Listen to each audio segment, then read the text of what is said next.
Hey everyone, Ryan here with the next lesson in the SaaS growth course, lesson number 20, landing and expanding.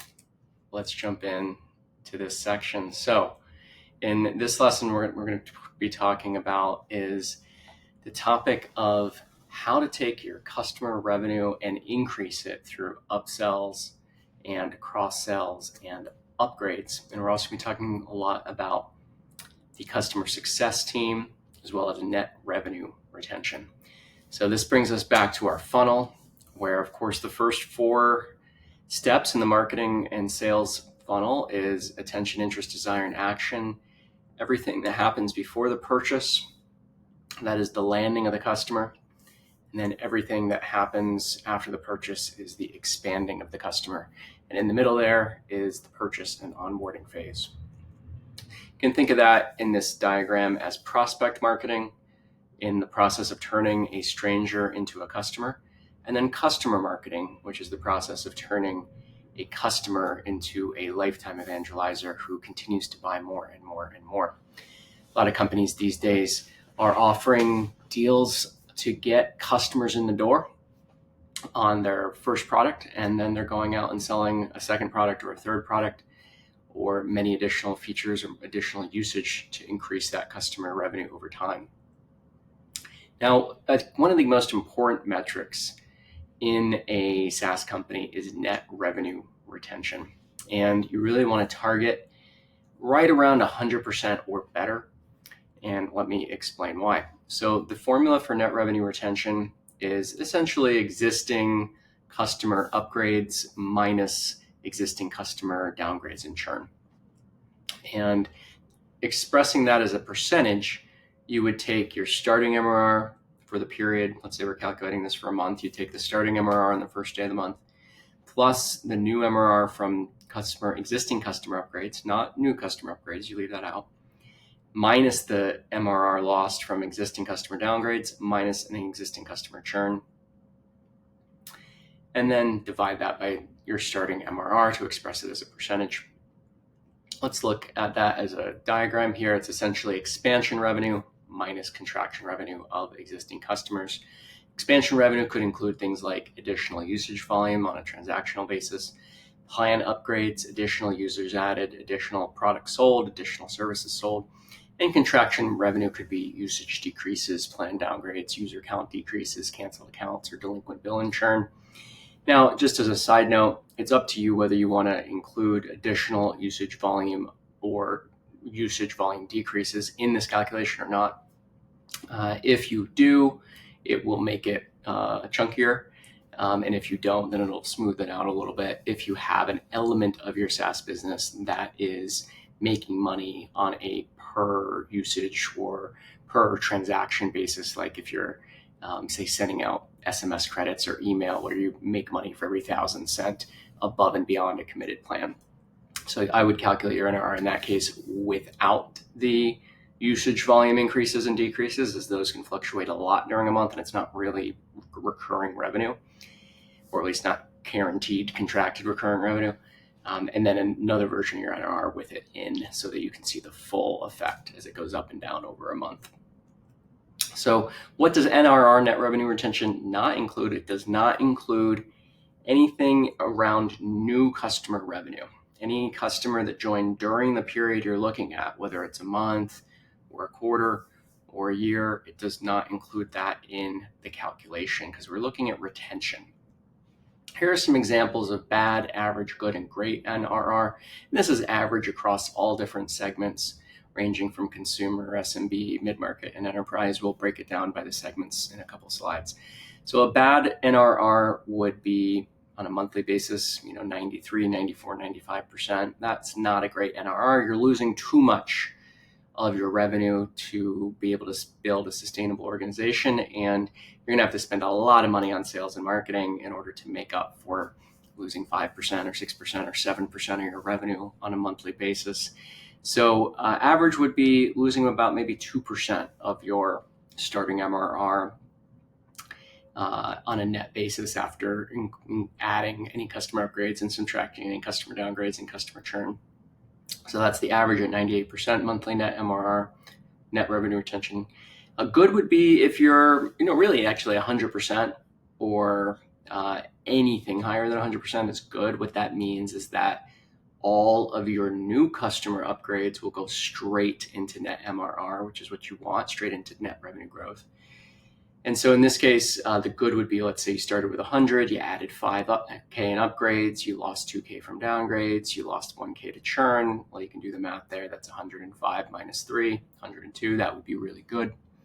Anywhere in that 100 to 102 level per month is really good. And then world-class, on a monthly basis would be anything above 102, frankly. In this case, let's say you started with 100K, added 7, and then lost 2 from downgrades and churn. That'd be 105K total. So pause this video, calculate your MRR, your NRR, your net revenue retention for last month. And you can do this in Baremetrics on their 14-day trial. You can do this in Profitwell. We'll show you how to do that in a few slides. So you can do this in a spreadsheet, or you can do this in Baremetrics or in Profitwell. Here is a version. This is our actual Baremetrics for SaaSRise here, and you can see that the net revenue retention in the first 7 months of 2024, we've averaged 107.1% net revenue retention over the period, which is really good. That's an indication of a healthy company. And you can see it does fluctuate. Whenever we sell upsold services, like we help companies prepare to exit and actually find the right M&A advisor and help find the right buyers and get multiple term sheets and help companies negotiate those. So we do that at SaaSRise. If you need help with that, let us know. And so when we get a big client like that, we'll make $30,000 or $40,000 a month from those clients for a few months as we help them through the process of a successful exit. And so that'll improve our NRR for the 3 to 6 months that we have them on. But then the transaction will happen. It'll be successful. But then, of course, the revenue will churn from it. So it is a little bit lumpy, our net revenue retention versus a company that only does software. We do the community memberships as well as the services upsell, like ad agency work or exit consulting or growth consulting or CEO coaching. But it's growing, and that's what matters. Let me show you our actual Baremetrics here. So this is our Baremetrics here from January 1st, 2024 until August 11th, 2024, which was yesterday when I'm filming this. And you can see here in the period it was 106.7%. And it does get a little chunky if you look at it weekly or daily. But it does smooth out here over time. So that's our Baremetrics. We do pay, but you can get a 14-day free trial just to calculate it for yourself. And it's under the net revenue retention section of Baremetrics. We also have Profitwell, and Profitwell they call MRR retention rate. They have a sort of, for some reason, a non-standard term. It doesn't actually give year-to-date numbers, although it should. So let's go back to the slides and let's full screen it. All right, so calculate, I'm gonna fix this, otherwise I won't remember. Calculate your NRR, your net revenue retention, for last month now. Pause this video and go ahead and calculate your net revenue retention if you don't already know it, and see what it is. So as I mentioned, you can use Profitwell for free or the Baremetrics 14-day trial to calculate your NRR, which they call in Profitwell your MRR retention rate. So what is a good NRR? As I mentioned, that will vary depending on your segment. We'll break it down by segment in a moment, but on average for a B2B SaaS company, a average normal net MRR on a net revenue retention on a monthly basis would be 98%.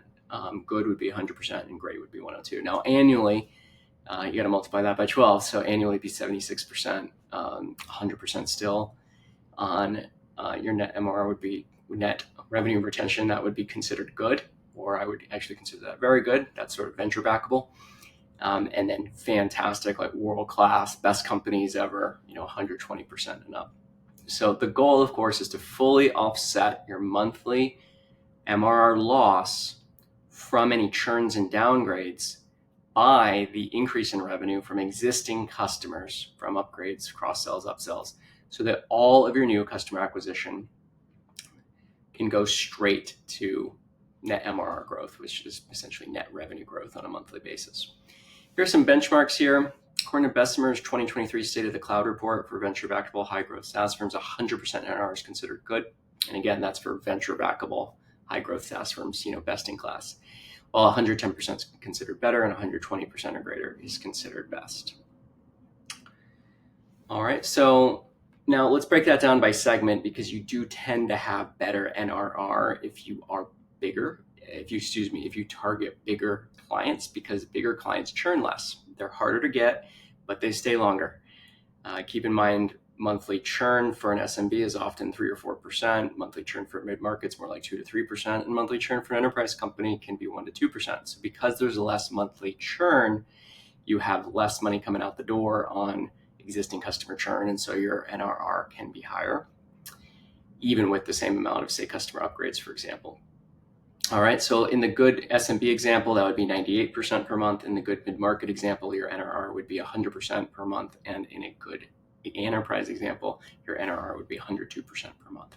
So small tweaks, when multiplied by 12, make a huge difference on your annual net revenue retention percentage. So the difference between 99% and 101%, obviously that's only 2% in a single month, but you multiply that times 12 and you're looking at the difference between either losing 12% of your revenue every year from cancellations and downgrades, or gaining 12% of your revenue from existing customers on net, which is a difference of 24%. And so just making small improvements in each of these categories every single month can make a huge difference to your top line revenue and your overall growth as a company.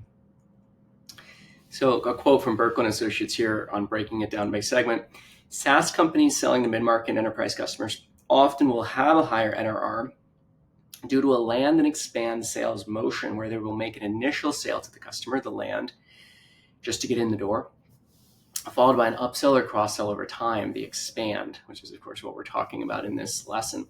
Conversely, SaaS companies selling to SMB and consumers often drive the bulk of their growth via the initial customer sale and may not have meaningful upsell opportunities.